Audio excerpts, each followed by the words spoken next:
Assalamu alaikum wa rahmatullahi ta'ala barakatuhu. Kamar yadda muka rubuta akan subtitle yadda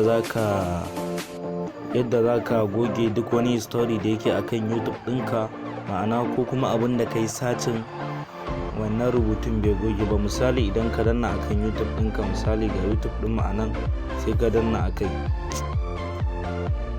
so bayan ka danna wajen sacin, wannan sacin ne na abin da kai duk gasu nan sun cika ma waje, kai kuma kana so ka goge shi. kuma history shine ma'ana bidiyon da kake kallo. Idan wani ya karban maka waya yana dan duba a wani kalar bidiyo kake kalla, yana zuwa nan ɗinka inda aka ce history, yana kallon bidiyoyin da kake kallo.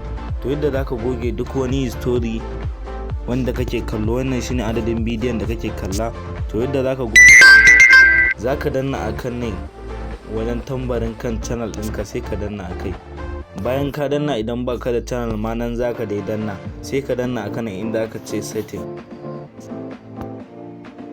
Bayan ka danna, ga wani waje nan da aka ce history and privacy, gashi anan sai ka danna akai.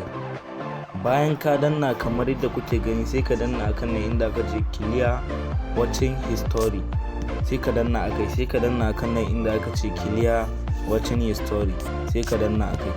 Bayan ka danna, kamar yadda kuke gani, duk wani bidiyo yayi clear dinsa a history. Saura nan shi ma wajen sacin ne, duk abubuwan da muka yi sacin a YouTube da zarar mun danna komai zai goge. Kamar yadda kuke gani, bayan ya goge zaka koma can din kamar yadda kuke gani. Yanzu idan muka danna a nan wajen sacin, ba za ku ga rubutu ko ɗaya ma ya mana clear ga baki ɗaya history ɗinmu. Kuma haka kuma idan ka zo nan inda aka ce library, bidiyoyin da kake kallo, in ka danna akan history, in ka danna akan history, haka shi ma ba za ka ga ko bidiyo ɗaya ba wanda ka kalla. To wannan shine bidiyon yadda za ka goge history. Da fatan kun ji daɗin sa.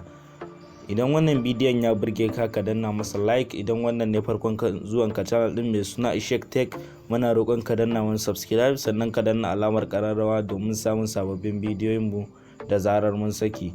Mun gode.